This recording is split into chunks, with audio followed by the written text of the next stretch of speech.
It's alive. Oh, it's alive. It's alive. It's alive. It's alive. I see dead people. Hot shit. Here's Johnny. Stop. Fuck you too. It's right underneath yours. Oh, Nice little Kit Kat. Oh yeah, that's okay. That's a little loud. Well, it's just because Mr. Rooster over there is a very mild-mannered, gentle type. You don't think I talk loud enough? No, absolutely not. You're like one of those people that like kind of whisper. I mean, when the they last tell time, stories, so you gotta, like, the last time I had him on, he sat on my couch like a therapy session, and he just laid there and we just talked. And I moved the mic. I was fully reclined. I moved the mic.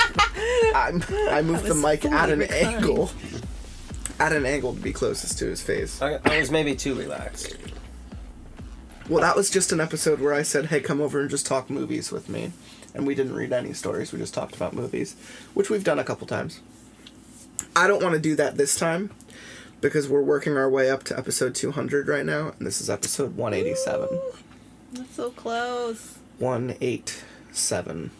Been doing this for 4 years, Mark. Could you believe that? Mm-hmm. Yes, I can. You seem to believe that all too easily.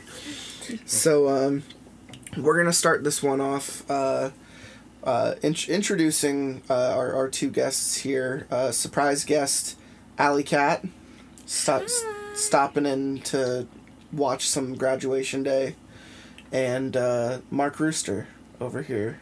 Hey. Calm down, Mark. Don't sound so excited. Mark brought over a movie today that we all watched together, and this is something we've done before. We've talked about it on the show, on your other episodes, where you tend to bring over an obscure 80s horror film of some kind, something that people might not have seen before. I don't know where you would actually hear about them. They're Yeah, so obscure. you definitely get some crazy ones. Good. I'm glad to keep you surprised. I mean, it keeps me on my toes, absolutely. They're entertaining, to say the least. Graduation Day is no exception. I think Graduation Day was definitely more fun and more inventive than some of the other ones that you've shared. I still think Prom Night 2... Hello, Mary Lou. Hello, Mary Mary Lou Lou. is still up there Yeah. as like one of my favorites that you've shown me. Oh, it's one of my favorites that I've seen. Killer Party will haunt my dreams.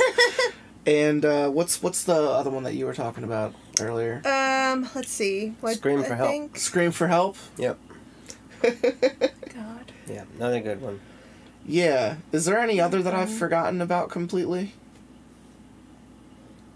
I don't think so. Other than what we've seen at the Mahoning together, those tend to fall out of Well, my we brain watched a little Summer bit. School, which is Summer School. horror related. That's right.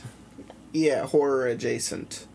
There were also several times I went to the Mahoning and saw a bunch of crazy movies I've never seen before with you that also are from the 80s, and those kind of get trapped in my mind in the same location.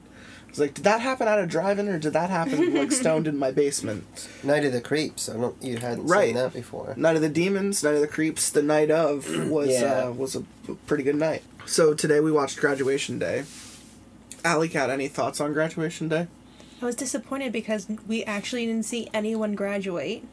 The whole entire thing, we were waiting for It is- Graduation Day, and no one graduated. It is a wry smile of a title. It was highly entertaining. I'm not gonna lie. The deaths were very inventive. They were like if Mike Myers had a baby with like Pee Wee Herman.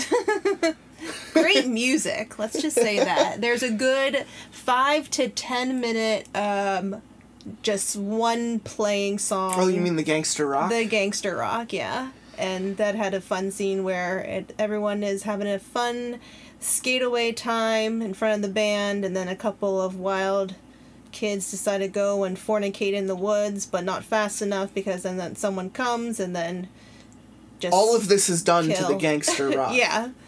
And then It is a 9-minute scene where multiple things happen and the same song plays underneath the entire scene. Yeah, you get verse, chorus, interlude, chorus, solo, interlude, verse, chorus.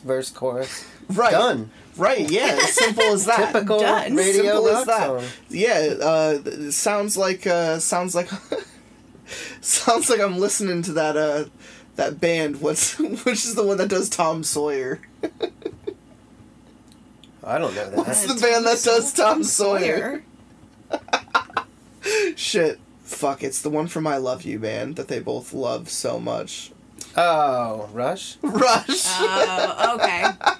Rush, where every song is 9 minutes long. And Yeah, but that's because there's a bunch of different multiple parts. things are happening. Whereas the gangster rock is just about 3 different parts. You were a scientist of the gangster rock. I'm sure Mark you can Rooster. YouTube the song. You know. I'm sure I don't want to. I'm sure I also think the gangster rock is going to haunt my dreams tonight. I think I'm going to be roller skating, which we all know is bad for my ankles. I was gonna say you probably can't even do that. And I think that I will be forcibly dressed up like a 50s gangster. And I think that band is going to be in the middle. And they're just going to be playing it. And I'm just going to be crying as I skate by myself in a circle for eternity. That sounds like hell. There you go. Something to look forward to. It actually does. Skating is actually really hard. Whenever you're a kid, There you go. whenever you are a kid and you go to like skate away and it's fun and but I did like roller skating like maybe a year and a half ago. Someone decided to throw a surprise birthday party there. Nah. It's fucking hard. Yeah. Your calves like burn. I Yes. basically just keep the one leg stiff and then pedal with the other like a skateboard, except one of my feet is That sounds the painful. skateboard. And I've never been able to stop too easily. So Yeah, I just kind of stopping's like always slow difficult. down into When I the was wall a young gradually. little beanpole in junior high, I would say that I was spent like almost every weekend like either there or at Planet Trog. And that means I was doing a lot of skating and a lot of And laser running. tagging. And I remember just being there all the fucking time, and I was actually pretty good at skating. But yeah, like, now I would probably just die. You have problems. I have many have problems. Thank you. problems. Welcome to my show. This is Yes. Lots of Pasta, episode 187. I have Problems. problems. So we're going to jump into what I'm going to call the lightning round. Alley Cat is going to be both secondary commentary and and referee. Doesn't that make you feel good? And referee. If we talk too long, she's gonna get us to change topics Ooh, because this is supposed to okay. be lightning round. If I don't change us early enough, if we seem to get into a discussion, tell us to stop Okay. having a discussion about it. Okay. I'm not sure I 'Cause understand the goal of your podcast. I got a bunch of movies here. He does have a rather long list. I'm not I've gonna done a lie. list my of God. movies I've watched over the last year that I haven't talked about on Cue this show. the sign of like the So there was a CVS point- receipt I would falling on say- the floor when Mark says, "Oh my God, look at that list." I would say some of these movies date back even to like, I don't know, somewhere in the early like hundreds of this show. Like, I know it's gonna seem like we didn't really talk about a lot of these things as they came out, but I'm gonna work my way. Let's yeah, we probably should start from the top, shouldn't we? Well, it depends on what movie's on the top. All right, number one. I'm gonna say this is how I'm gonna do it. I'm gonna do the title and then the thoughts that I put next to it because it's only ever like a fragmented sentence. Okay. Number one, discussion, Parasite. Overhype, but all the same, well, Korean. Yeah, I liked it. I thought Parasite was dope.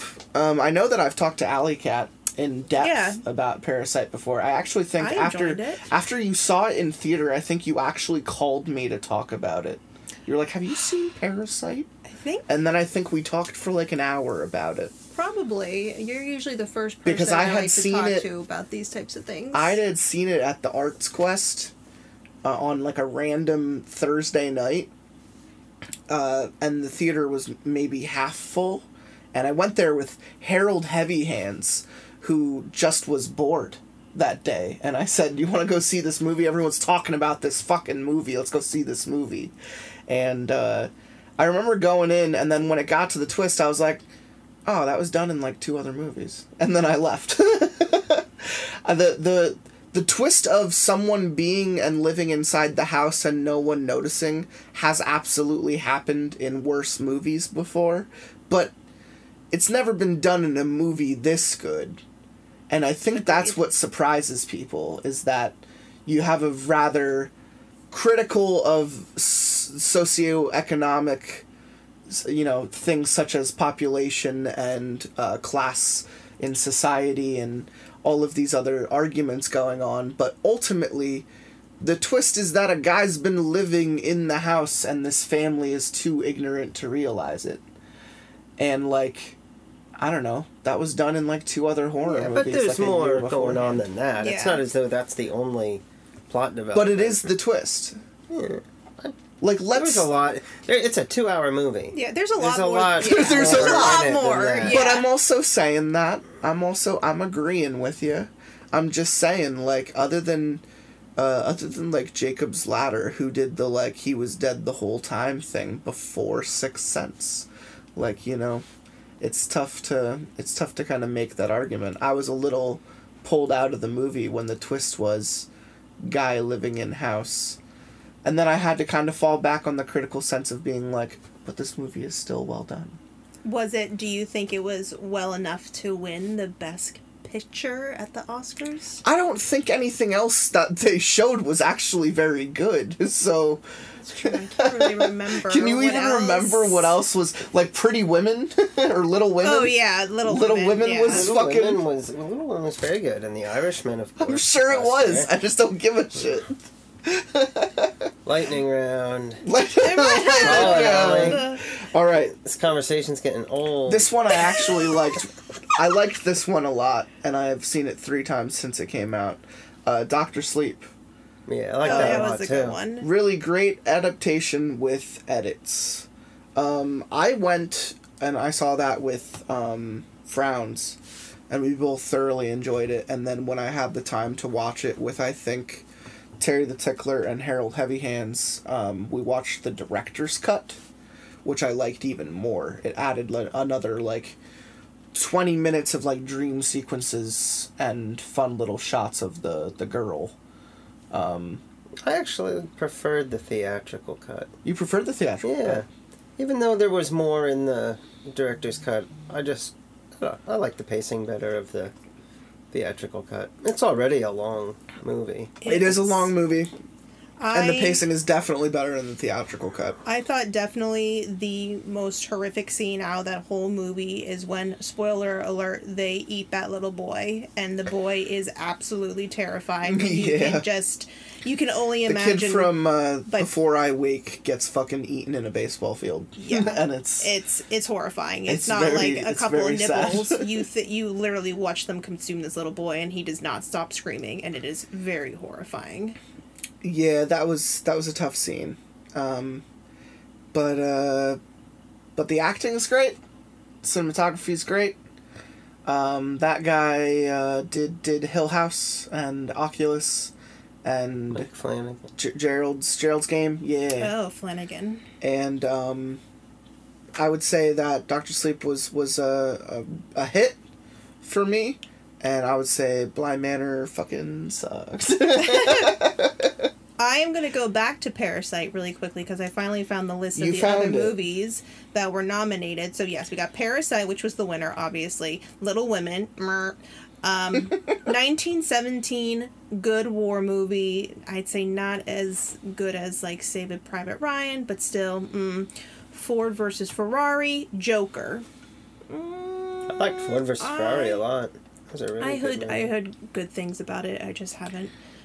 Joker, that's up there. Once Upon a Time in Hollywood, The Actually really Irishman, liked Jojo Rabbit, love Jojo Rabbit. did Marriage too. Story was, Boo Hoo, Cry Me a River. So Okay. Okay, so Parasite I mean- does deserve to win out of those. Okay, yes. Out of that bunch. Yes, it could. You've convinced me. Oh, perfect. Okay. I did my job. Lightning Goodbye, everyone. round! Next one, the remake of the Grudge, which I said really bad redo American. Did you see it? No, I don't have any. It was very interest in bad. that. It was very bad. Cool, lightning round. Next.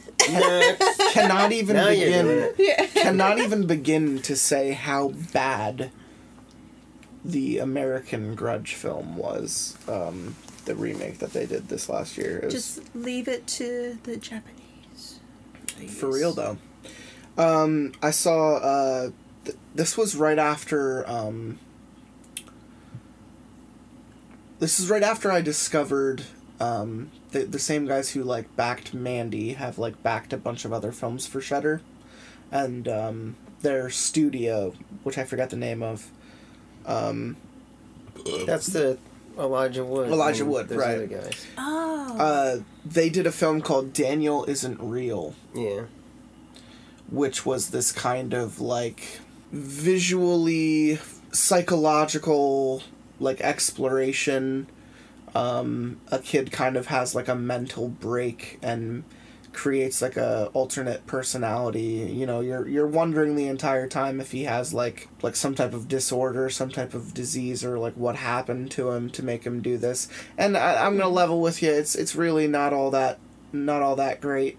I think I mainly watched it because it has Arnold Schwarzenegger's kid in it. Yes, Patrick. And he's actually pretty good in the movie. He reminds me a little bit of Christian Bale from American Psycho. He has this thing about him. anyone go, "Damn, Daniel"? During the No, movie? I don't think so. I think Aw, if anything missed I did. opportunity. If anything I did. Damn, Daniel. Not like in the movie though. But just like Did how you check that felt. one out? How Did you you see felt that about one? that. Yeah, I saw it. You saw Daniel Isn't Real. I just don't remember It it too well. because it's not, there isn't much to remember. Like, the entire time he's like fighting this alter ego, but it has a very physical presence, and you're wondering the entire time, like, when are they gonna do the Fight Club twist where like this isn't a real guy, this is just a guy playing out two people. And even up until the very end, they're very bad at presenting that as a plot point. Yeah. And I just remember it ending and being like, okay. So it sounds like we don't need to watch that one if we really didn't want to, right? Moving to the next one, There's which your answer. Mark Rooster and I saw at the Emmaus Theater together. Color Out of Space, the Nicolas Cage Lovecraft movie. Highly recommend, specifically right off the heel of Mandy, which I absolutely loved. Cue everyone look at my Cheddar Goblin macaroni and cheese on my studio shelf. Did you order that just by itself, or did it come with something? No, I got the shirt too. Okay. The tiger shirt. Rawr. Nice. So the mac and cheese and the shirt came together? Yeah. It's a weird There's a Just a bunch- typical There's a macaroni bunch and of cheese and boxes up there, t-shirt too. Yeah, combination. I was gonna say. Right. Yeah, no, I spent money on them. Color Out of Space, really fun movie. That was the guy who last left Hollywood because he had tried doing the Island of Dr. Moreau It didn't work out in for the him. 90s, and it really didn't work out for him. I want to say his name's Richard Stanley. I don't remember. But he got fired after just a couple days, I think, on Oh, absolutely. Dr. Moreau. Absolutely. And then never worked again. Yeah, Until now. And you know, there were all these bad things happening on set with like Val Kilmer and shit. And Marlon Brando. And Marlon Brando. You hear he It's- was difficult towards it's the very- end. It's a very fun watch, you know, the absolute fuck up that is that movie. But he came back and he did a movie in 2019. He did a Lovecraft adaptation of The Color Out of Space, which is a story about a family living off the coast of, I believe, like Massachusetts. And they have a neat little house with a little well. And one day a, like, comet lands on their property and it emits a strange energy, and the energy starts to have an effect on the people around it. And then next thing you know, dimensions are shifting, people are getting crazy, people are turning into monsters and shit. and Nicolas Cage is there to do his Nicolas Cage shit, where he just laughs and does weird impressions and screams a bunch. And it's a real fun movie. Mark Rooster? Yes, it is. And you know what I think is funny? What do you think is funny? When Marlon Brando was known towards the end for not memorizing his lines and having them come to him on an earpiece. Oh, that's true. Or they asked in an interview with Martin Sheen if any of that was true, and he said, "Oh yeah, Marlon Brando would just bring me over. Hey, come here for a sec," and then put his lines on my shirt so that he could see them. I actually know that they did that in The Godfather as well. He literally had cue cards taped up against people and the actors and things like that, so he can go ahead. Now, against his just wasn't going to memorize his that lines. too, but they said that they were writing a lot of different pages in the script for The Godfather, so he was just like, "Fuck it, I've had enough. I'm going to write these cue cards. I'm going to paste it onto your body, and that's how I'm going to do it." And it worked. And then that's what he did after. And that's what I he just guess, did forever. afterwards. Yeah, good trick of the trade. Next. Lightning Round, the remake, Gretel and Hansel. I did want to see that, and then it came out with bad reviews, and then I think when I wanted to see that, not too long afterwards, good old COVID hit, No. and I never actually saw it. How was it? That was it. It was pretty okay.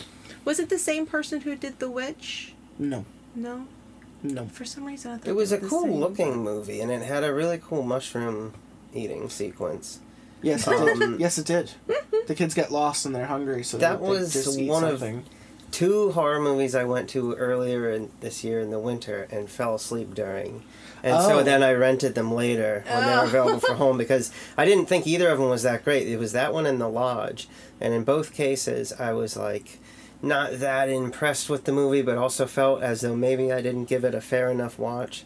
So Yeah. I watched both of those twice this year. But it was all right. I thought visually Gretel and Hansel was pretty cool. Very cool, which is why I want to know the director. He had done another horror film. Oz Perkins. Yeah, What he sure had he did. done? He did...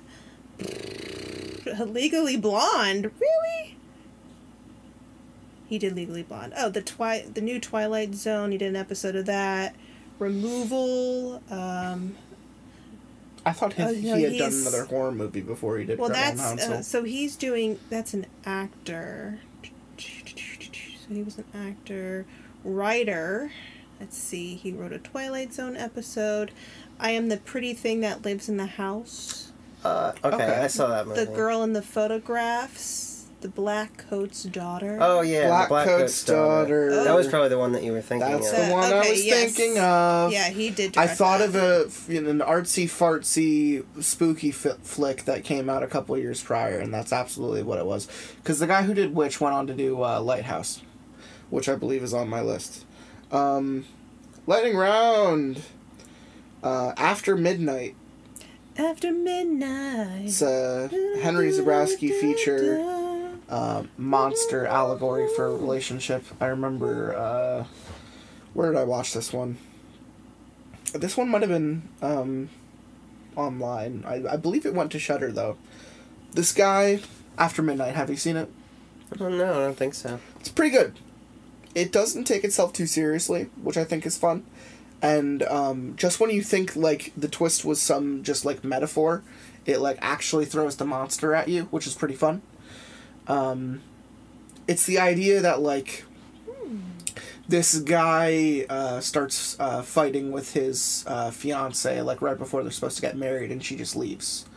And every night that she's gone, a monster visits this guy's house. So you think the entire time that they're setting up that, like, oh, this chick doesn't want to get married because she's turning into, like, a monster every night, and this guy is going to have to deal with it and, like, come to terms with this shit. And then you start to think, maybe the guy's just losing it. Maybe there is no monster, and it's just a metaphor for his alcoholism and how he loses his shit when his girl's not around. And then it becomes this, like, journey of self-healing and awareness and respect. And then Damn. at the very end of the movie, they throw the fucking monster back at you, and it's fucking Like, great. "Oh, It's like both of the characters have grown exponentially since the beginning of the movie, and now there actually is a monster, and everyone believes him, and it's it's pretty fun. And then the movie just like ends. It's One of just those. it's a fun little one-off. I'm not trying to make it sound like it's amazing, and I'm not trying to make it sound like it's the greatest thing on God's earth, but Henry Zabrowski plays a fun supporting actor, and the main guy, this is the guy who did The Battery, which is a Netflix zombie flick. This guy pretty much writes, directs, and acts in like all of his own shit, and it's not like a Neil Breen scenario. It's like actually pretty good. So, shout out to After Midnight. Fun little monster flick. Crawl, the alligator horror house. Yeah, that was a fun movie. I hadn't seen that in theaters, and I remember telling myself, like, I do want to see that. Just, I don't know if I want to see it and pay for it. And then when it wasn't in theaters anymore and I didn't have to pay for it, then I watched it. I think that's on Amazon Prime right now. I've seen that pop up on my screen. It's pretty fun. It's like Is it it's like like Don't Sharknado? Breathe, but with a gator, with a couple gators. Yeah, it's very well made though. It's just very well put together. It's because it's the guy who did Don't Breathe, but it's Don't Breathe with gators. Well, It's a house that's invasion. a bit easy. It's a house invasion, but it goes That's from what they got, rapist yeah. old guy to a couple gators. Those which is raping fun. gators. Which You is gotta fun. Watch out for them. Yeah, what did you think of Crawl? Oh, I liked it. That's it? Yeah. Did you ever see I made a few the words. movie Alligator from 1980? I don't believe so. Oh, you should watch this movie. I've seen, what's Lake Placid? It's a different movie. It's a different movie. But it's about A crocodile big or an old alligator. crocodile I always boy. Mix them up. I don't know crocodile which and ones they are alligator. either. It's okay. I couldn't tell you, but yeah, We're not here Crawl to was pretty debate good. that. Alligator is a little bit less serious than Crawl, but you might want to. That would be a double feature you could do if you felt like it. If I felt like See it. the difference in alligator movies with 40 years between them. I can't even spell alligator. This is the alligator movies they watched in 1980 compared to the alligator movies that they watch in 2020. Lightning round!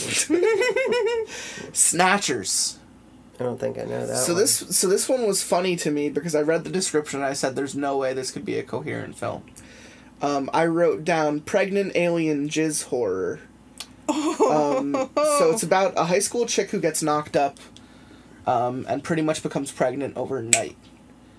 And she starts to have like a weird feeling that what's inside of her is absolutely not a baby. And it starts to like prove that it's like an alien. You know, she pretty much got knocked up by a fucking alien.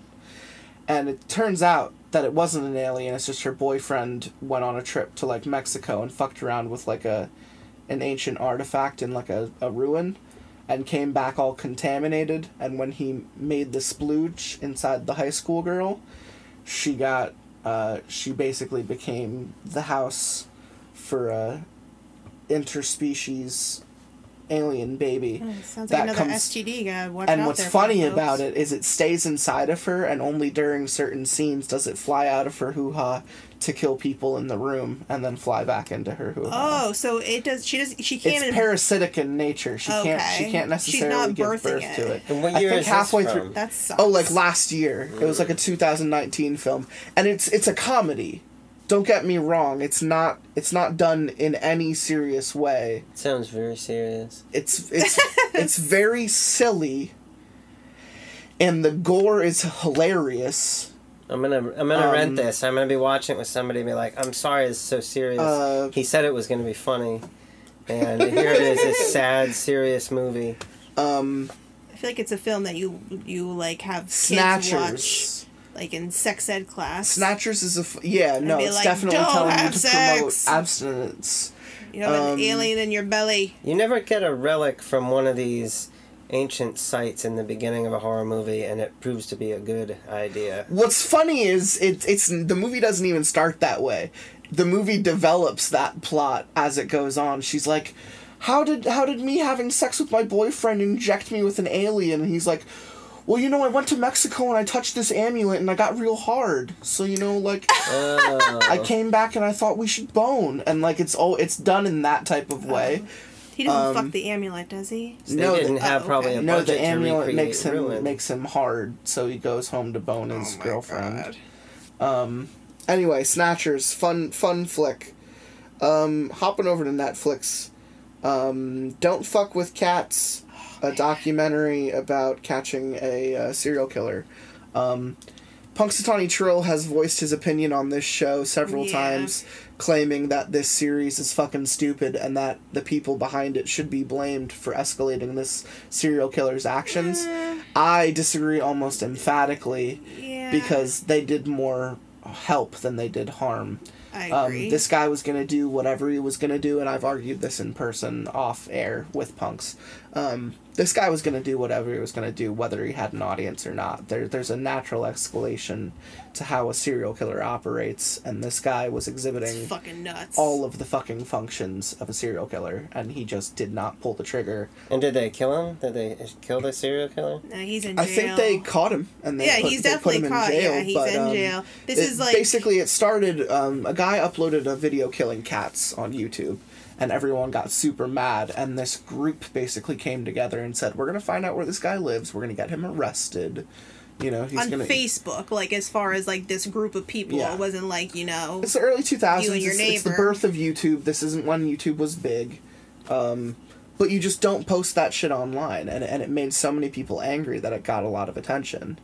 And this group of, at-home, almost, R-pole, hackers basically say, we're going to do as much studying as we can, break down the backgrounds of the scenes of these footage to, try to find, geolocate this person's position around the world, track down this hacker, make sure that, or track down the guy who killed these cats and, make sure that, They do what I enjoy about them trying to find out who this guy is. They investigate so well. It's some amateur sleuthing. They take a picture of the video and they say, "Oh my God, here's a vacuum cleaner," and they find out it's only sold in one country in one province, in one store. So all that cool shit that I love about investigation. The guy was saying I could look at a doorknob and tell you exactly what country you reside in, and it's interesting. So they essentially, this guy starts to upload more footage of killing cats, and then at one point he starts to just egg them on, and then he disappears for a while, and then it comes back and it's revealed that he absolutely killed a person. He killed a person, yeah. That's so how it begs the question. Work. Start with the little mealy animals, starts with the animals, and then you go all the way up to the human beings. And so it's a fun little documentary about how these people kind of find this serial killer and lightly and stop him. Yeah. Did you watch it? No, I'm definitely not going to watch that. Why not? They don't actually show them as alley cat. They don't show them killing the cats. Let's just say that. No. You sold me. I'm definitely not watching. Definitely not watching. No, Lightning round. It was good. Watch it. Don't watch it. Watch it. Lock and Key, which is an adaptation of a comic book that was put up on Netflix. The comic book is written by Joe Hill, which is Stephen King's son.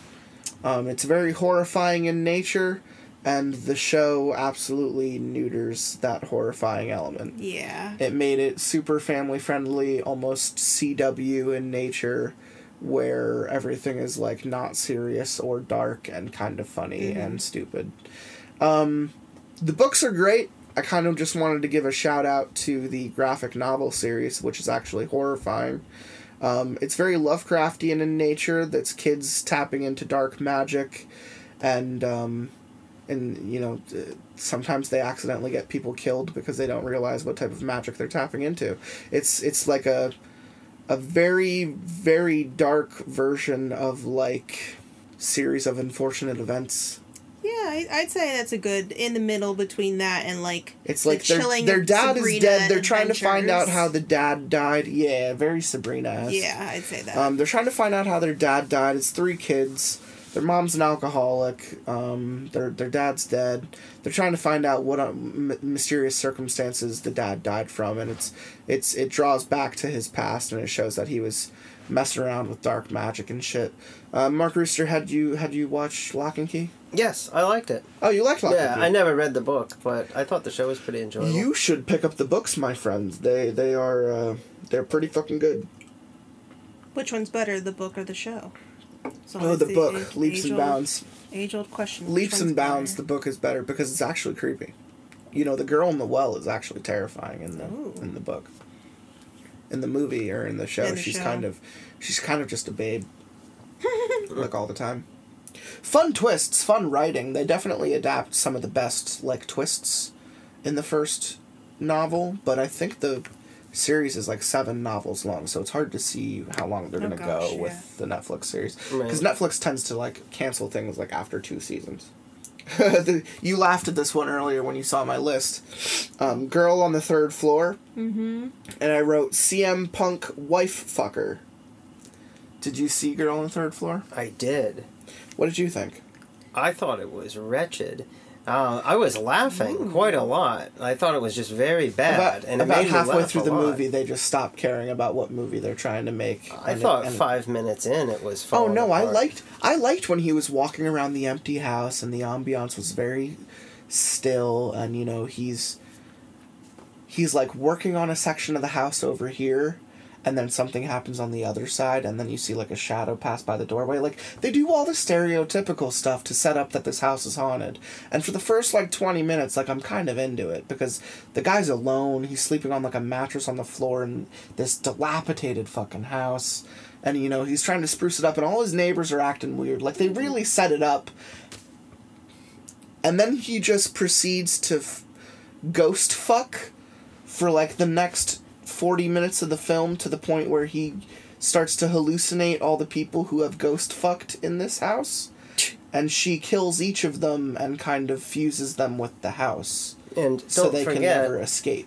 Before that, he and his dog eat a bunch of marbles. Do they? Remember? I don't. The marbles come out of the walls. First, the dog eats a marble, and the guy's like, "Hey, you shouldn't eat a marble." And then a little later on, the guy just randomly grabs a marble and sticks it in his mouth. You don't remember this? Actually, I do remember it, now that you're making a the marble eating? The marble I don't know what I took from that movie. don't know what the marble is supposed to mean, Mark Rooster. I really don't. I don't either. I don't either. Don't eat Not a great movie. I thought it had a solid start, though. Like, I thought he was normal enough acting to get through the first part, and then once the story kind of devolves around him, his acting becomes awful, which is interesting because I believe he is a musician, and he is he's a wrestler. Oh, he's a wrestler. Yeah. Okay. Maybe he's a musician too. But is he a musician? His main job is he's a wrestler. He's a wrestler. Yeah. He did not look like a wrestler. He didn't look built like a wrestler at all. Like, maybe he slimmed down for the role. He was gangly. He was skinny. Yeah, I don't know. He's definitely a wrestler. That's interesting. Throws chairs at people. He definitely did not strike me as wrestler, but his acting. Now that you say wrestler, his acting really wasn't that bad. I thought it was bad. I thought the other actors were bad too, and every scene went on slightly his neighbor too was long. fun. I liked his neighbor. The chick who comes over and kind of warns him. Yeah. Oh, doesn't she work for a church? The pastor from across the street. Yeah. She works from a church, and she comes over and she's just like, "You're gonna wanna." She's very for a horror movie. I think she's very like meta of a character. She's like, "Yeah, you really shouldn't be here." Yeah. And she's like, "A lot of things have happened in this house." And then later on, she says, "I tried to tell you." I'm like, well, not really. She sort of tried. Did she try that hard? I don't think. Well, you might not I don't like think it he here. would have believed her if she had tried actually telling him what was going on. I think that's the problem. It's a double-edged sword. Yeah. You disagree, and that's okay. Mark Rooster's allowed to disagree with me. The Invisible Man remake. Good slow burn Universal redo. I liked the remake, and I'm a big fan of the chick from Handmaid's Tale. Elizabeth Moss, she was good in that. She's pretty great. she is very great at looking upset. She has that face that just says, I'm upset. I'm just sad, and I'm sad and angry. No, that movie's agree, pretty yes. brutal, and surprisingly brutal. Mm-hmm. That one dinner scene where she's in with her tough. sister, Yeah. and all of a sudden I gasped at that one because I was like, you do not see that coming. Not expecting it. And then the police escape sequence, that's like 13 minutes long, and it's just him murdering a bunch of cops. That's true, yeah. I didn't mind the twist that much, that it was two men and that they were acting together. I think the ending is a little bit preachy, but fun at the same time. I like the ending. More but revengey. You're saying like it's totally acceptable for her to just become a murderer instead of seek justice the regular way. Well, I'd get away with it too. I'd fucking murder whoever. Yeah, I was gonna say, if someone's gonna fuck up with me that badly and try to do all this shit and make me feel crazy and all that good stuff, well, not good stuff, but yeah, that fucker decided to die, and if it's at my hands, then, and I'm gonna get away with it, I think that's the number one thing. If I knew I was gonna get away with it, then hell yeah, I would go for it. Not that I condone the violence and I condone the murder of people. I don't. But in that scenario, I enjoyed it. Like, even you have your killer right in front of you, and he is vulnerable, and you know he has killed someone you love. Do you actually have that ability in you to kill that person? well, it's like take that you life? like to say that you could, Vengeance? but then you're right in front of, and you're actually Vengeance? to actually do something, like to actually.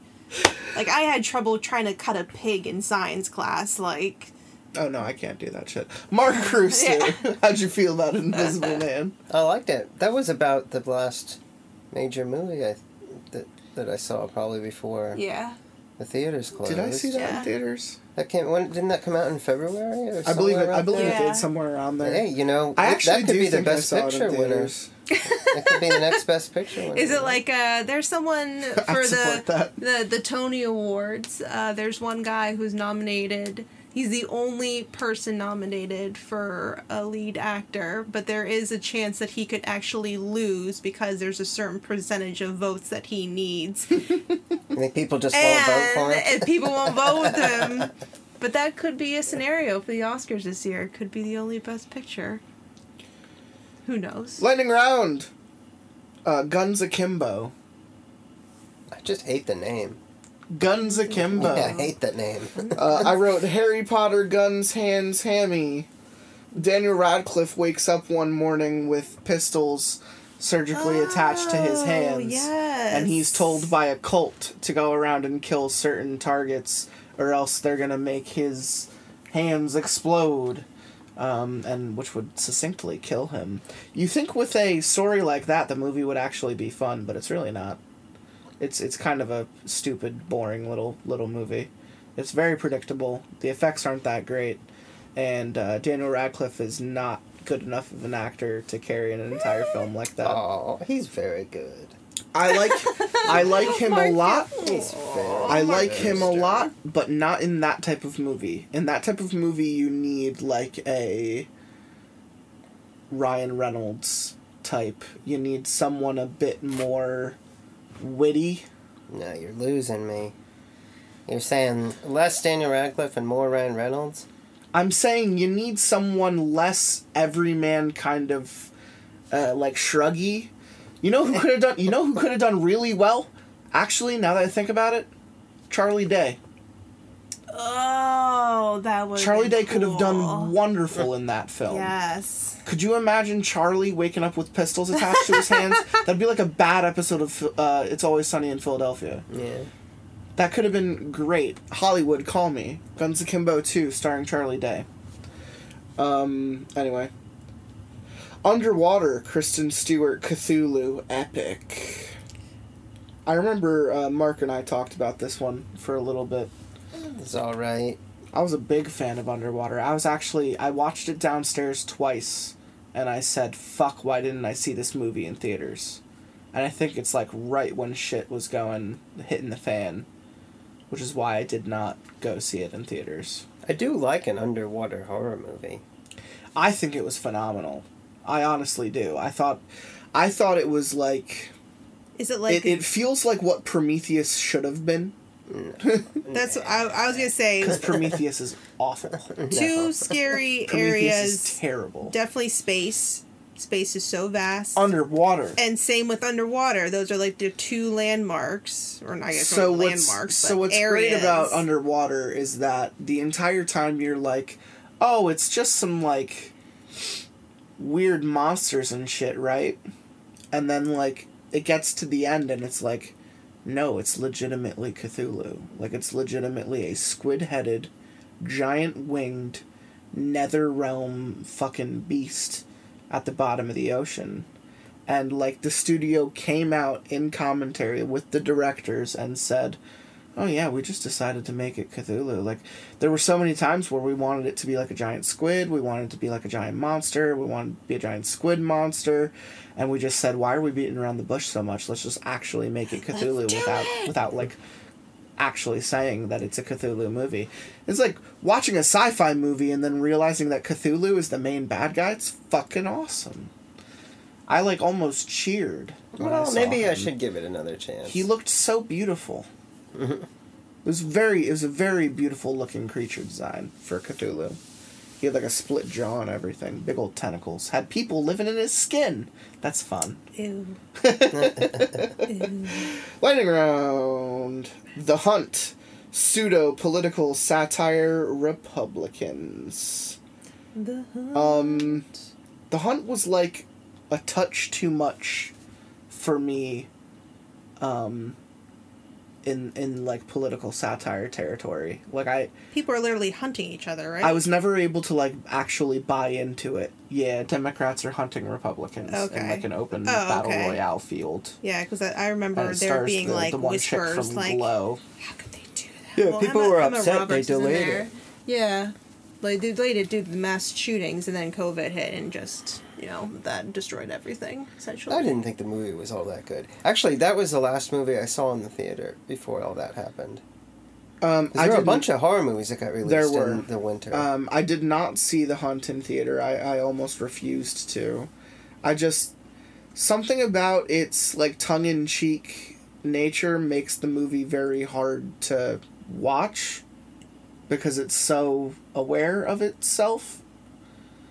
It doesn't, like, try to get you to think that what's actually happening is actually happening. Like, they just try to present Democrats killing Republicans in inventive ways as, like, a plot. And it was just very hard for me to be like, oh, this is on the same level as Running Man. This is on the same level as Battle Royale. Like, no, it's not. Not at all. This is really bad. This is kind of stupid. Yeah, didn't live up to the hype. No, but if it had lived up to the hype, if it had been brutal... If it had been anything but having multiple characters monologue about socio-political bullshit, it could have been a pretty funny movie. Bullshit. But it kind of just talks itself into oblivion. Yeah. And into the next movie. Lightning round! Okay, so this is a, this one you guys probably haven't seen because it's in, like, the back corner of Netflix, but it's a little series called The Curlian Frequency, which I wanted to give a shout out because it's a storytelling, much in the style of Lore, a little cartoon show, but it's not even like cartoons. It's kind of like a motion comic. This guy just tells basically Creepshow level stories, and you watch them unfold through very artistic kind of animation. And the stories are all very good. I was not disappointed with any of them. One of them is about a story about an old man who is going insane because he's saying that the dog next door keeps telling him to, like, die, that, like, he's coming for him. One of them is about a girl who avoids this one town because at night people go missing. One is about, like, actually dying and, like, what happens when your, like, soul leaves your body. It's just a very fun little show, and I believe it is, fun topics. Very Spanish. fun. I believe it was developed in, like, a Spanish or, like, a Mexican studio. which was very cool because you can kind of see the, like, Dia de los Muertos aspect of it. Okay. Like, the colors are all very, like, poppy. But it's a fun little Netflix show. It reminds me of Creepypasta. It deserves a little shout out. Going on to the pseudo socio-political satire route, and also going the Spanish route, there's a film that was released on Netflix called The Platform. Had either of you guys watched that? Yes. Platform. What did you think? Oh, it's good. Yeah, interesting concept. What did you think of the end? I don't remember it. I think it's good that you don't. I would say the journey is better than the end in this case. It's kind of like Cube. Yeah. You know, the class argument is there. You know, the people who are on floor 1 get to eat better than floor 100.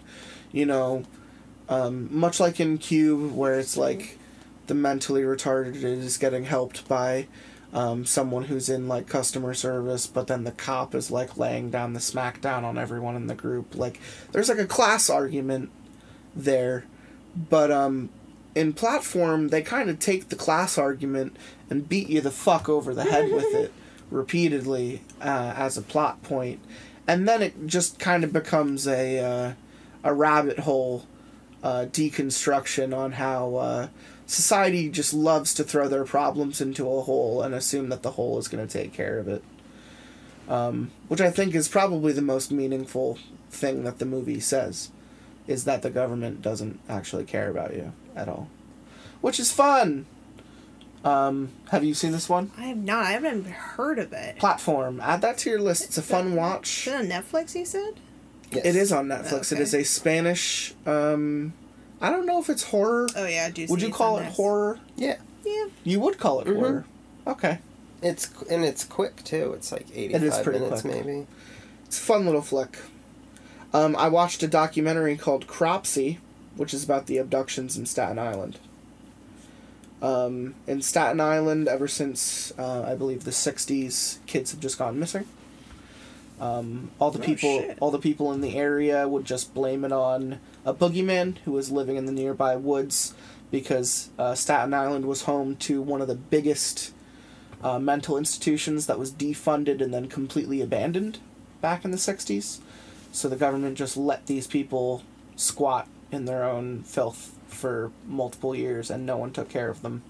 And nurses would try to come by and take care of the mentally ill, and they would leave screaming because it was like walking into hell.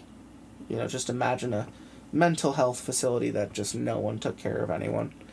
Gross. Apparently this killer starts to go around, this child abductee. Kids just start to go missing. I believe clothing and such is found, but I don't think they ever found bodies of any of the kids. It's almost like they just upped and disappeared. It's a very, very fun little documentary about it's kind of older, too. Some real-life tragedy. Most of the stuff that you've been talking about is relatively recent. This is like a 10 years ago type of deal. Yeah. Yeah. And they... Cropsy is the name. That was the name that they used, that name for the killer and the burning. Do they? Remember that slasher movie from the early 80s? I do not. Yeah, in that one, Cropsy is burned at camp and then comes back years later for his revenge. Oh. But that's where they got the name from. That's Lightning a good round. I watched this movie called Beach House. This one was, I believe, on Shudder. Yes. It's a couple beach infection invasion. It's kind of like a small-scale invasion of the Body Snatchers.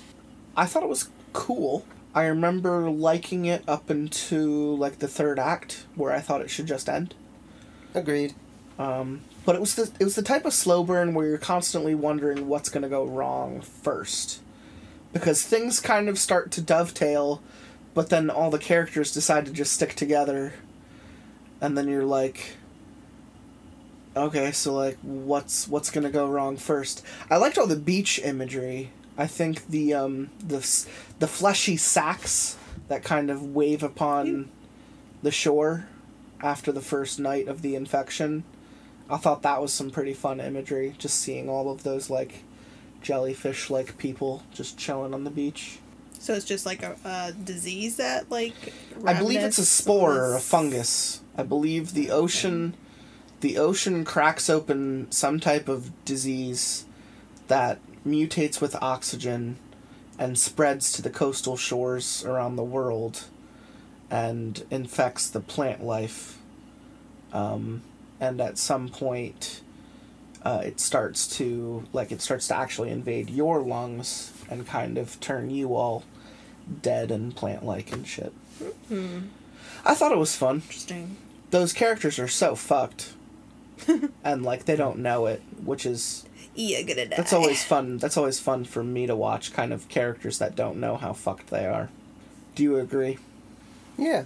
And I agree that movie was tiring by the time it ended. But, yeah, I like the scenes of the water and the beach, too.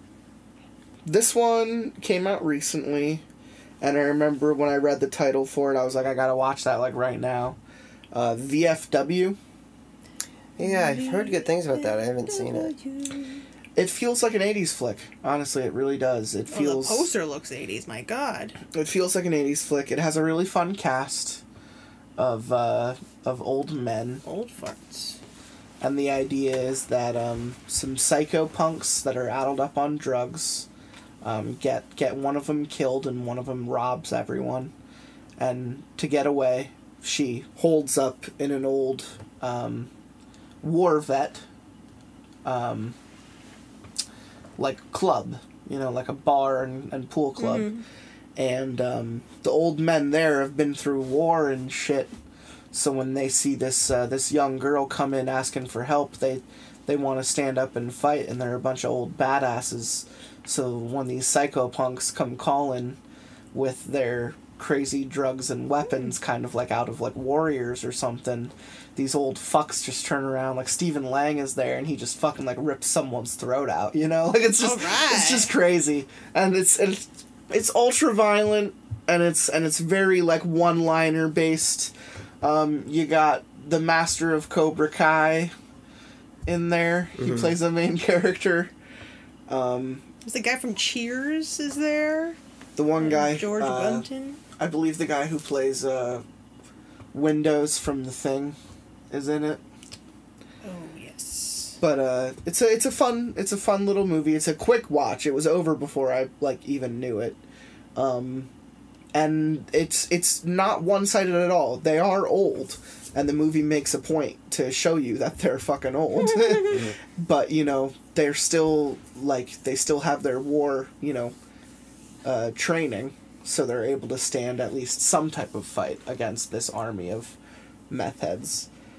Pretty fun movie. I'm going to talk about Dark, the Netflix show. It's a German sci-fi time and space series. Have you guys watched that? First season. I always get confused whenever I'm like going through it, and I think Ozark. Like for some reason, because it rhymes. It rhymes, but also just like for some reason, I think the letters like the R is like backwards, and it just reminds me of Ozark. And so whenever I see Dark, I think I feel Ozark. like most people's first argument is that like because it came out at the same time as Stranger Things, that like most people thought the plot was too similar to Stranger Things, because it is literally about a young boy that goes missing. Yeah, I think that's it's a fair assumption, but the show goes so above and beyond what Stranger Things is capable of. I think the acting is wonderful. If you don't mind like German is a very ugly language, but like it's still better to watch these people act and emote in their own natural language and just handle subtitles. Is the whole thing in subtitles? Yeah. Oh. It's the whole thing in subtitles. I mean, either that or you could do a dub, but I don't think the dub is nearly as good. No, I enjoy subtitles. I prefer subtitles. There's some people who are like, how can you read and watch a movie at the same time? I think the whole world is sleeping on Dark, because Dark continually tells a really great story, and the finale always like subverts everything that you just watched, and it's just a mind-blowing show because it actually works within the science of physics, like the physics behind time travel and shit. I think so much of it. You ever see the flick Primer? No. It's a time travel flick where there's just multiple overlapping people that all, it's the same person, but they travel back in time to do X, Y, and Z. Would you ever consider this horror? Dark? Yeah, absolutely. Because at some point, one guy gets flung to the future and it's all post-apocalyptic and everyone's dead. And there are serial killer vibes. There's someone going around killing people, too. Okay. They're abducting children, experimenting on them, and killing them. So it's not... I would say it's as much horror as, 11/22/63. There are some horrifying aspects. There are definitely some kills. There's definitely some murder going on. But at the same time, it's a heavy sci-fi plot. I think everyone's sleeping on it because it came out at the same time as Stranger Things. So wake the fuck up, people. For real. Are you going to watch it now? Maybe. There's this fun show called Black Summer. It's a non-linear zombie series on Netflix, told through short, 20-minute vignettes. They kind of just hop around this apocalypse that's happening. I remember liking it because the zombies run and they scream and they're crazy looking. Oh, they're not slow ones. They're not slow ones. Yeah, they're loud zombies. They're physically screaming. I also liked it because one of the main characters looks like me, and when I had my longer hair, I kept laughing because I thought the one character was me, and he just spends the entire plot running away from zombies. You thought it was you. I really put myself... What I mean to say is I really put myself in this guy's shoes because his reactions were so funny to the zombie apocalypse that I was like, that is kind of what I'd do. I'd just run away from it. I was going to say, when you just running... But you can't run too fast. Those ankles, darling. No, they don't work very well. And then, this is actually the last one I have on the list, is We Summon the Darkness, which Mark Rooster and I had talked about before. Yeah, that one wasn't too good. We Summon the Darkness was like...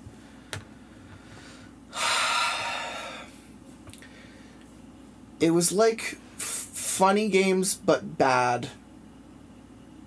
And it was like every 80s stereotype except bad. And it's so predictable. You know exactly what's going to happen, and then it just happens, and nothing surprises you, and the acting is bad, and the effects are bad, and the character, at one point, to arm herself, just walks around with a boat motor the entire time. Like, why is this happening? So much. The one guy holds on to a gun for more than half of the plot and never pulls a trigger on anyone and then dies from gunshot wounds. It's just so... It's so bad. It was such a bad movie. Did Johnny Knoxville have a big part in that? No. Oh, okay. He's just... They probably spent a decent amount of the budget getting him. I imagine the entire budget went to Johnny Knoxville. Alexandra Daddario, I think, is really... pretty fantastic, but she's consistently in movies that I don't like. Yeah, I like watching her. I think she's fantastic films. to look at. Yeah. I don't particularly think she's a great actress. I think she's very good. Mark just likes her boobies. Yeah. Yeah. But even 10 years ago when she was in that movie Malevolence, and I was watching that movie, I'm like, man, this movie sucks, but who is this? And then since then, I was excited for the Baywatch movie. He's that lying. Sucked. He's been watching her since Also, Percy Jackson days. He's been watching her since Percy Jackson. I actually didn't see that till recently. Because I heard The first one was Because I heard that she was there, yeah, right away. I was like, oh, yeah! Well, he says. Oh, shit. Is there any movies, Mark, that you've seen in the last year that I did not talk about that you want to talk about? Well, I was trying when you were talking about with the beach house with the infections and stuff. I was trying to think of this movie that I saw not long ago. I can't remember the title, where the woman was joining this crew that was going under the water for something, and she was a scientist and was kind of tagging along, and they didn't want her there. And then they this big creature attaches itself to their boat and then leaves, but it's infected the water. And so they're kind of a cabin fever kind of thing going on where they can't drink the water. And I just can't think of what the hell the movie was called. I've been thinking about it ever since you started talking about Beach House. And I was trying to look through my Letterboxd profile to see, because when I thought I watched it recently, but nothing jumped out at me. I just can't think of what the title might have been, but now it's kind of driving me nuts. But that was good. I recommend that. That movie that You liked that? You liked that movie? It was good. It was good. I now kind of want to try and find it. Yeah, I just can't think of what it. What year would you say been. it was? It was very new. It was recent? Yeah, very new. I'll find out. I can find out. Yeah, try and find it. You know, I tried to... Did you look at that website I told you about? The letterboxd.com? Yes. I like that site because... And I also follow someone who uses that site pretty heavily. You can see what everybody is watching. So I don't even have to ask anymore if somebody's seen a movie. If they're you on just there, go to I already someone. will know. You go I'll to just someone walk up you to them like and say, "Hey, I know that you saw that movie." Which is why you want me to join it, so that you could just text me in the middle of the night and be like, "Hey, Mark, I just saw this movie." I'm like, "Hey, I already know." I already know. I saw your review on letterboxd.com. I get an alert. It wakes me up. And I'm like, "What did he watch?" Oh, and he gave it 2.5 stars. Huh. Can't wait to discuss this with him. Annabelle 2, gross. Goes back to sleep. Actually, one of my friends did say to me the one time when we were hanging out, she's like, I can't believe he gave 5 stars to Friday the 13th Part 7. With real disdain in his voice. I said, well, it's 5 stars to me. And that's out of 5 for your listeners. Well, they understand. That's fair. You've brought up this argument multiple times. I think that's okay. That's your favorite Friday the 13th movie. Well, it's not my favorite, but I think a number of them get 5 stars. You're a big fan of the Friday the 13th series. 5 stars all around. He has given more Friday the 13th movies 5 stars than not. What'd you think of the remake of Friday the 13th? I didn't think it felt too much like Friday the 13th. I liked it. I thought it was decent. It was a fine movie. I'm going to go ahead and say I liked it a lot. I didn't like it a lot. Nah. Do you want to know what my favorite Friday the 13th movie is? Jason X. I actually really do like that one, but no, it's Jason Lives. Man, that's it. Jason Lives is my favorite one. Watched it on Halloween this year. Very, very big fan of that Jason movie. It's good. It's fast paced. It's funny. We're just going to talk about movies soundtrack. for like 20 minutes because we've already talked for an hour. Stay tuned. We're just going to keep talking about movies. Oh, we're not going to read a story? Absolutely not. I know you didn't want to anyway, so I'm not breaking your heart or anything. I think you always say that. You're like, "Hey, don't worry, the story's short." And I'm like, I wonder if he thinks I don't like reading out loud or something. No, I've asked you before, would you rather talk about movies or read a story? And you're like, let's talk about movies. Sometimes you'll be trying to trick a person too, and like, hey, do you want to read a story? And I'm like, yeah, sure. And you're like, all right, well, here it is. And it's like 300 pages. You're like, you're gonna be here for a while, motherfucker. Well, you would see the part 1 under the title if that were the case, No, Mark. That never that's happened. true. That never happened. So let's talk a little bit about the Mahoning Drive-In.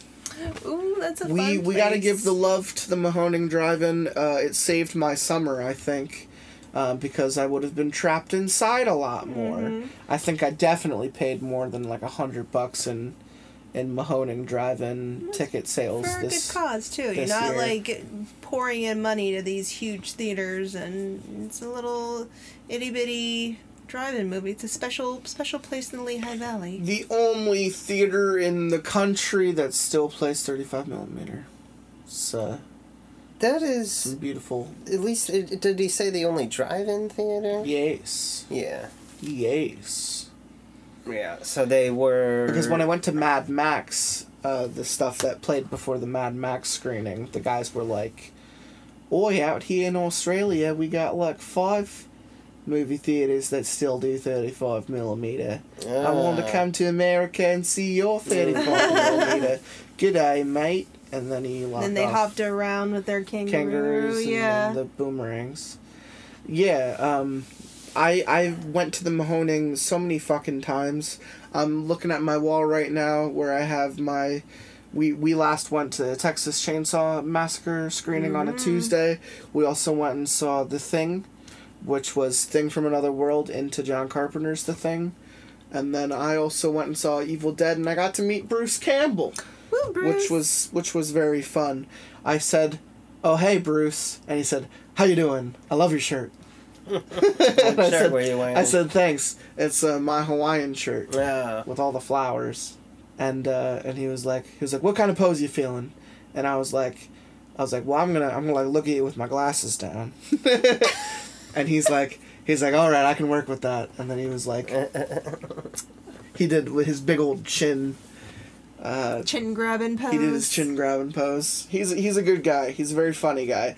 It's almost like he turned it into a routine because he's such a good performer.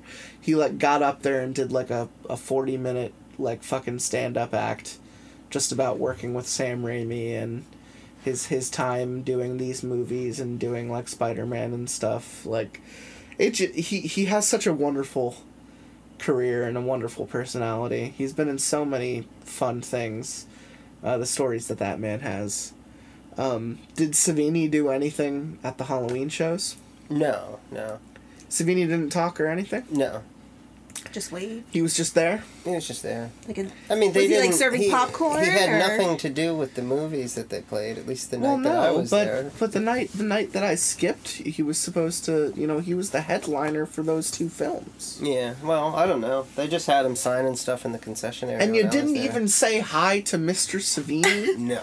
The guy who did special effects for some of your favorite movies, Mark Rooster? He's looking to talk to people who are buying his autograph, and I don't really buy autographs. Well, no, I really don't either, but I would have still said hi. Just from across the way? No, I would have waited in line and been like, hey, I'm You'd not have given him like that clap wave, like, hi, Mr. Savini. Number one, I would have been there in costume, and I would have waved at him in my Jason costume, and I would have been like, hey. He would have been like, oh, great. Another one of these guys. Another fucker. Stay over there, Jason guy. Stay over there, gay boy. So, also, that was the first time I had seen Texas Chainsaw Massacre in a while, and that was a fun flick that we also saw together. It's good. It's very good. It was a fun one to see. I thought that was the only one that was playing that night because it was a Tuesday. Right, they do those Tuesday night single feature shows that they do with Exhumed. Yeah, they do that on Tuesday, and then they have a Thursday night, and then they have the weekends. Did they do the weekdays last year? No, that was new. That's a new thing. That was new for this. That was a new thing specifically because of the pandemic. That makes me happy to see that they've were able to expand. They milked that, and good Definitely. for them. I they think deserve to. I enjoyed the drive-ins this year because Mahoning usually plays kind of a variety of different things, not necessarily new movies, but even the other local drive-ins played cult classics like, trilogies and, Back to the Future and Batman and all those fun nostalgic movies it's Indiana Jones, all those nice ones that you grow up with and kind of the reasons why you fell in love with the movies, and to see them in a drive-in is more special, I would say, than just seeing it in the local theater. I've had the pleasure of seeing so many good movies replayed in film at that theater that I was not alive to see the first time around. Like, I'm even wearing a Houseu sweater right now with no pants. Just the shirt. and I had seen Houseu in film at the Mahoning Drive-In just like 2 or 3 years ago. And the crazy thing about it is Houseu is a I want to say Korean flick, and they had a separate projector doing the subtitles so that everyone can follow along. Oh, that's cool. So they had the regular 35mm running of the 78 film, and then they had a different projector doing the subtitles underneath. And I remember being like, I'm so glad I don't have to sit here and listen to this in their native language and just kind of assume what's going on. Yeah, subtitles help whenever you don't speak. I had only regional seen language. Hausu twice in DVD format before seeing it at the drive-in, and I would not have been able to recollect as much as the plot to make that an enjoyable viewing at 1 o'clock in the morning. Oh gosh, yeah, I'd say so. Yeah, that was my first time at Mahoning, I believe. I saw Suspiria, the original, and I saw Hausu. And I love that twofer, and I'll give that a little shout out as long as I can, because the Mahoning plays some really fun shit. I think after the success that The Thing had, I think they kept saying that like they want to do that Thing double feature like every year now. Oh yeah, that'd be good. Because they sold out like both shows. I would easily go every year to watch that movie. I love that movie so much. I think also the Mahoning, they definitely have a following where they really get into it. Like, concession stand area is fully decorated, and people did are in this thing costume. recently, yeah, where they have themed food. They did this thing recently where I'm even standing on the one set right next to concessions in the photo, where they have the side of the building and they've dressed it up as the front of the cabin from Evil Dead, the front of the house from Nightmare on Elm Street, a post-apocalyptic desert for Mad Max. I remember for the Toxic Avenger stuff, they had a bunch of barrels and zombie shit all over there. It was... They're fun people and they're passionate people. We'll plug the documentary I haven't watched at the drive-in. Oh, you still didn't watch that? I haven't watched it yet. Oh, about no. the Mahoning? About the Yeah, Mahoning. I think it's on Amazon Prime. Just shout that out so that people can watch about this drive-in that we go to, and about the people that work there. Your old pal Virgil, back again, and Mark gets a real hoot out of your old pal Virgil. They each of the guys who runs the drive-in have their things that they always say when they get on the mic and have their routine that they go through. Okay. And I've heard it so many times this summer that when one of them starts talking, I know what they're gonna say almost. You know? And then he laughs under his breath. It's so funny. You'll turn to Mark and he'll just be like, It's a fun time though. I was told that the one guy who works register drives 8 hours every weekend to work there. Yeah. And he stays with a insane. friend to work those 3 days, and then he drives That's back to do his dedication, job Monday through Friday. Yeah, it's a good place. Yeah, that's love. You can camp. You overnight passes. You can camp. Haven't done that yet.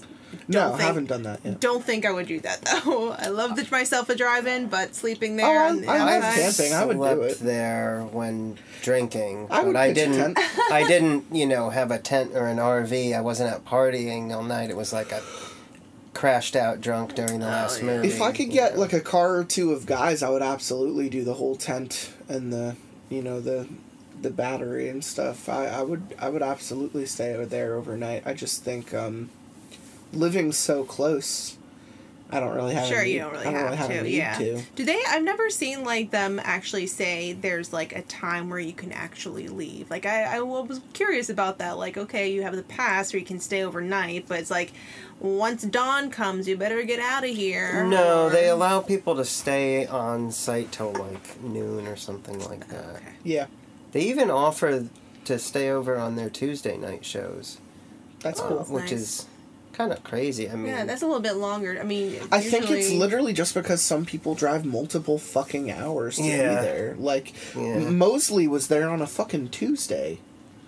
Mosley was there on the last showing of the year, which was a Tuesday. I'm talking about Bill Mosley from... it was a Sunday. was it a Sunday? Yeah.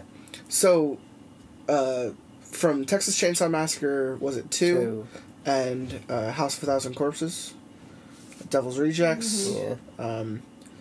Bill Mosley was just there checking out Mahoning Drive-In, and for the life of me, that wasn't even a really super advertised event on my radar. But like, you have these big names, these wonderful people coming out to this small fucking place in the middle of bumblefuck Pennsylvania just because it's a huge drive-in. Like, think of all the fans. You know, one guy drives 8 hours just to work there. Think of the people who come there to watch shit, you know. I remember turning to someone when I was in line for the Evil Dead photo, and they were like, yeah, we drove like 6 hours to be here. And I was like, Jesus. Jeez. It's like, yeah, outside like Pittsburgh. And I was like, fuck. Okay, yeah, that's a long drive. Yeah. I've lived in this area all my life. I'm in my mid-30s, and I've never heard of the Mahoning until last year. Have you guys been going to the Mahoning for, like, a long time, or, like... I think I've been just going discovered there it? since 2015, which was maybe a year after they started doing the retro thing. Okay. Because I was seeing ads for it on Facebook, and I'm like, is this real? Like, there's a drive-in that's playing Big Trouble in Little China, and it's supposedly around here somewhere? And then one of my friends was visiting a friend up in Jim Thorpe, Lehighton area, and mentioned this drive-in. He's like, it looks like it's closed or something. And I'm like, I'm pretty sure they're doing, like, 80s movies on 35 millimeter there. And, so I'd never, you know, I grew up around here, too. Yeah. And I always knew of the other drive-ins. I guess maybe because Mahoning is a little bit more of a drive. But I never knew of them when they were doing their normal shows, when they were a first-run theater. But once they started doing this, the word of mouth kind of slowly caught on. I'd say it's definitely a word of mouth type of a place. The first show I went there was at the end of the summer 2015 for what became their annual Camp Blood show, where they show slasher movies. And when I pulled up, the guy at the box office was like, "How did you hear about this?" And I told him, and then I went in, and it was packed. I'm like, okay, so people have figured out, and it's not really a bad location if you figure that there's a certain audience for 35 millimeter slasher movies and the kind of the odd stuff that they have become known for. Definitely. That people come from New York, from New Jersey, from Philadelphia, so it's not a bad location. You know, considering that there are those metropolitan areas within driving distance. Yeah, it's kind of No, we're definitely in a good spot. Yeah. You know, when you think about where you could drive in even a 2-hour sprint, you get to. Oh yeah, definitely. You get to some major cities around here. So I think like my first time going there was 17, but I hadn't heard about it. Only until I want to say somewhere between 2014 and 2016, because I have a friend who kind of I think he works for Slant. He does movie reviews for Slant magazine. He kind of goes to different theaters all in the area. He'll go into New York just to go to the Alamo Drafthouse. He goes all around the area to see, movies and retro theaters and, see the official 35 prints. He was a big fan of Exhumed. He knew a lot about that stuff. He introduced me to the Emmaus Theater. I haven't had him on the show just because he's a bit of a wet sandwich. What does that mean? You like your sandwiches relatively dry. If it's a wet sandwich, it's a little soggy. Oh, that makes sense. So when he told me about a drive-in that does, obscure 80s horror, and I was immediately sold. And I remember watching the lineup for years, going, well, I already saw that one. And I haven't seen the other one, but I don't know if I want to drive just to go re-watch one movie and then see something new after it. And at the time, I was either living in Philly or northeastern PA, so it was a hike where I would not want to drive back afterwards. Ooh. So it was tough for me to kind of go out, and I don't think I pulled the trigger until the Suspiria Houseu double feature, because that was one movie that I had seen... but never really remember until you watch it and how crazy it is, which is Houseu. And then I had never seen Suspiria, and I know I wanted to get into the Italian giallo shit. So That was like my first time watching that, which was really cool. Which was your first time there? Which one was that? It was last year. That's terrible. I forget what movie it was. Maybe I remember that we saw Jurassic Park and Jaws, and that was the double feature. I think there was one time before that, but that was definitely, I'm going to say, the second movie I saw. For some reason, I can't remember the first, but that's okay. Keep it up. Yeah, Jaws and Jurassic Park, I think they do that. They've done that a few times. Oh, have they? Yeah. Yeah, I saw that. It's a good twofer. It is. Yeah, I've enjoyed unfortunately, the concession stand area wasn't open due to COVID, but inside they have, like, the vintage games, and they have, like, photography areas where you can, dress up, and, like, Jurassic Park, they had, like, dinosaurs running around, and those things I really enjoy. They have different video game systems up, and VHS tapes you can buy. The VHS tapes, and the vinyls. Blu-rays and shit. They always seem to have something fun that you might not have seen before. And I know Mark Rooster always, like, walks up and looks at the Blu-rays. Just, he's always on the lookout for that next good grab. One. I got a couple of interesting ones there the other weekend. Oh, I bet you did. I have a couple we could watch. I bet you did. I'm not surprised. Pretty interesting titles. I'm not surprised at all. What was your haul? Well, I just picked up 2 movies there. One called Grandmother's House. Not Grandma's House. Like Grandma's Boy. House. Some kids go to stay with their grandparents after their mother has died. Only when they get there, they find out that their mother isn't dead. She's just been in a asylum and is now on the loose. And they kind of keep seeing her around there. And then the other one I got has 3 titles.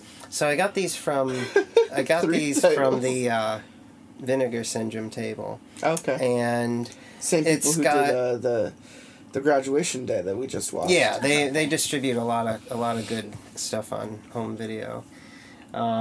This other movie has 3 titles, so it's got the slipcover, and one title is on the front, and it's called, I think, The Dead Come Home.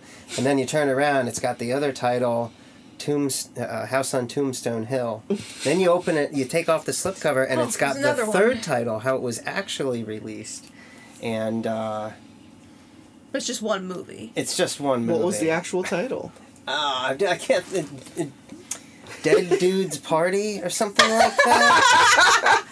That's ridiculous. They changed it? That's Why? an evolution. It's got 3 different titles. A lot of those movies had different titles in the 80s because they would be filmed with one title, then the distributor would get it and change the title to something they thought that might be more marketable. So the movie, the distributor released it with this Dead Dudes in the House. That's what it's called. Dead Dudes in the House. And exactly. That's exactly what they want you to think. And on the cover, they've got a little cartoon house, kind of like the House Party cover with Kid and Play, you remember? Of course. And then it's got 4 hip-hop looking kind of dudes on the cover who are nowhere in the movie. That was pretty interesting. But yeah. Oh, wow. You guys might enjoy either of those movies. I'm sure all about Dead Dudes in the House, man. I'm sure we would. That title sold me. Yeah, it's pretty stupid. But next time, Dead Dudes in the House. Stupid wicked. Is there any other like last minute like movies or shout outs that you guys wanted to give mention to? I know I talked about this earlier today, and it still plagues me. Bly Manor. We talked about Bly Manor at work for a little bit. I cannot begin to express how disappointed with that series I was. I know you've already talked about in the show, which then like sparks my like, because I 100% or maybe 99.9% agree with you on regards to how disappointing Bly Manor was. Have you seen it, Mark Rooster? Yeah, I thought that just like Hill House, the first half of it was much better than the second half. Yeah, well, like way like that. I don't even think that could even. That's like slightly under. It could have been something totally different as far as like a Hill House brand, like the anthology that it's supposed to be, because there was it was just so disconnected. I felt nothing for almost. I don't know everyone. if I necessarily agree with Mark though. The episode that like brought me back into caring was the flashback episode with the chick who played Theo in the first season. I really liked learning about the lady in the lake and how she kind of haunted the entire residence. That's like episode 8. That's in like a 10-episode season. That couldn't even be. It's like episode 9. It might have even been the. That was the second to last episode. Yeah. And that was my favorite out of all of them, because it's the only one that felt spooky. It was the only story that felt spooky. It was a classic ghost story. The first couple episodes had some creepy stuff. You probably disagree emphatically. You probably looked away and missed it. That's all I can say. Yeah, I probably looked away and missed it. Mark, you missed it. You want me to rewind it? Nah, forget it. Were you sleeping again? Finally. Finally, this movie's getting to where I want it to be. Finally. Sleeping the whole time. What do you mean, finally? No, I just, Bly Manor, just nothing really got you there as far as caring about the people, and whenever I watch something, I don't want to have to think about anything. If I have to think too hard, I'm not into it. I just kind of like for it to shock me, and as far as the content, and it was very predictable. I knew what was going to happen during most of it. This is what she wants in a show. Not something that's going to make her think too much, but something shocking. Like right in the middle. Right in the middle. Like, I want to be like, oh, I wasn't expecting that. I feel like the Hill House is the perfect example of that, though. It was 100%. It was emotional but terrifying. Yes, you laughed. Not all the characters you laughed, you cry, you got not scared, all the characters are likable. In fact, most and of the characters are assholes. A lot of them get other people killed. You know, it's not trying to say that the first season is perfect in any way, but I think in its imperfections, that series feels more genuine. I think when you look at Bly Manor, it feels like a product. It feels like someone was saying, "Hey, we need to try to do Hill House again. We need to come up with something we can try to make feel like that." And it just falls so fucking flat because the story is just not the same. The turning of the screw is not The Haunting of Hill House. The Haunting of Hill House. It's not The Haunting. You know, it is just, it's not the same in level of storytelling. The experience of possessed kids versus a house that generally wants to, like, eat your soul, you know, they're two different feelings. Yeah. There's nothing scary about the house in Bly Manor. It's not the house. And it's arguably not even the ghosts. The kids sit at the forefront of that storytelling, and they hold all of the secrets, and they are predictable. They are very good, though, especially the girl. Yes, I was just going to say that the girl was very they good. have, both seasons have consistently hired very good children actors. And Agreed. fun fact, the little girl, she is Peppa Pig. That is her claim to fame. She's Peppa Pig, yeah. Simply splendid. Yes. But besides that, for all you ladies out there, I'm just going to tell you, Peter Quinn. Everyone's got a lady boner over Peter Quinn. Is that Argue Oliver me on Jackson? That. It is. Oliver Jackson. He's Who wonderful. knew that He's Scottish wonderful. accent was really his? I am waiting for Oliver Jackson to get cast as some type of, like, superhero or something. Like I would love for him to play, like, Daredevil or something. Like, he is so fucking good. I feel like He there is was so something great. recently that I heard, and I was like, that's it. He's going to skyrocket big time after this. They wanted him for Moon Knight, but they gave it to Oscar Isaac, which is, in my opinion, a much better suited actor for the role. Oscar Isaac is amazing. Oscar Isaac might be one of my favorite people. I'm trying to figure out. Yo, R.I.P. Sean Connery. He just, he just 90 years old. He like a lived fart a in the good wind. one. Just fucking disappeared one day. Well, that's what happens when you retire, you know. So He's been retired for 20 years. I think the League of Extraordinary Gentlemen, and he said, I'm never doing a that's fucking movie ever again. That's it. I'm done with this shit. I'll see you all later. Yeah. Goodbye. Is that how he went out? So long, fuckers. In his biography, my last see will you and all in testament. hell. Goodbye, fuckers. I She fucked your only mother fuck us last on the other night. side. Flatline. Any other last minute remarks from Mark Rooster or Alley Cat? No. No. I always say no. No, I know. Yeah, Mark is always the one where he's like, nope, done. See ya. Good. So Mark Rooster, tell me, we're going towards episode 200. I believe you've been on a handful of episodes so far. Do you like to read stories? No.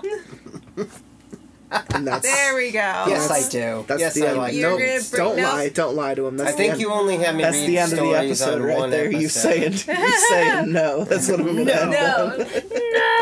You heard it here first, folks. He doesn't. We're not reading stories because he doesn't want to. If you see Mark Rooster on the podcast, he ain't reading no fucking He ain't reading stories. He's gonna be shit. talking about movies, and if he is, it's still not gonna be too many words because Don't worry, Mark I'll have Rooster notes. Has, I'll have notes for you yeah. next time. I'll have notes for you. Write my dialogue for me. Write my time. I wait till the day's end when the moon is high and it'll rise with the tide with the lust for life out. A massive army of a heart and so hard and then we'll look across the land until we stand at the shore. I'll wait till day's end when the moon is high and it'll rise with the tide with the lust for life out. A massive army of a heart and so hard and then we'll look across the land until we stand at the shore.